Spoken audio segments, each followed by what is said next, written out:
এটার কাপড়টা আমি আগে দেখাই। এটা টোটালি একটা আইস সিল্ক ফ্যাব্রিকের।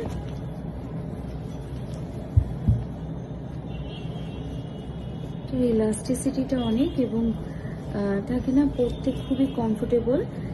এটা গরমে মানে ইজিলি ইউজ করা যাবে গরমে।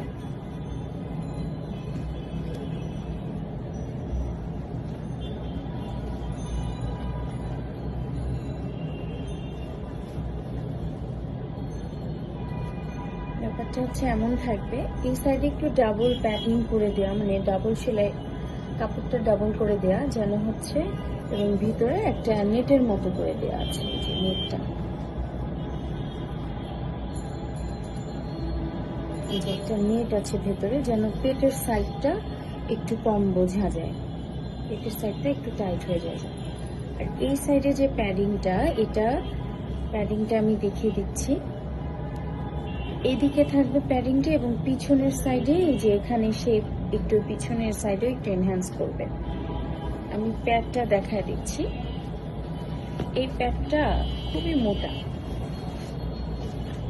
মোটা বলতে মানে তুলনামূলক অন্যগুলোর থেকেও মোটা। আমি যে সাইজটা দেখিয়ে দিচ্ছি, আপনারা দেখেন, পুরা আমার কোমর থেকে শুরু করে আমার হাত পর্যন্ত সাইজটা।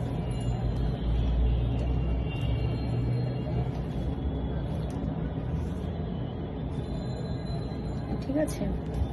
আর প্যাডিংটা কিভাবে বোঝাবো মোটাটা, এই যে দেখুন, এই সাইড দেখলে বোঝা যাবে, এই সাইড দেখলে বোঝা যাবে, এটা কিন্তু অনেক মোটা প্যাডিংটা।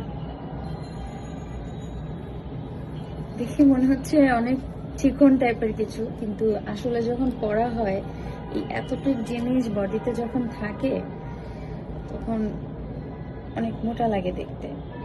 এই সাইডটা, এটা হচ্ছে সাইডে অনেকের ডিপ এরিয়া থাকে, যে ডিপটা আর কি কাভার করবে, এবং সেই সাথে সাথে এখানে হিপের পেছনটাও একটু কাভার করবে, এইভাবে হয়ে থাকবে। ঠিক আছে। আর এই যে এখানে ছোট ছোট আমাদের যে আরেকটা ফোর সাইডের প্যাডের যেটা আছে, ওটাতে কিন্তু এই ফুটাফুটাগুলো নাই। এটা হচ্ছে যেন এয়ারটা পাস করতে পারে। আপনি যেটা সারাক্ষণ পরে থাকবেন গরমের মধ্যে, আপনার এয়ারটা তো পাস হতে হবে, তাই না? আর এগুলাকে আপনি যত মোড়ান চিপকান, এগুলা কিচ্ছু হবে না, এগুলা কিচ্ছু হবে না, এগুলা একবারে সেম টু সেম থাকবে। আর আপনি এটা ইজিলি ধুতে পারবেন, সবকিছু করতে পারবেন। ঠিক আছে। আর ফ্যাব্রিক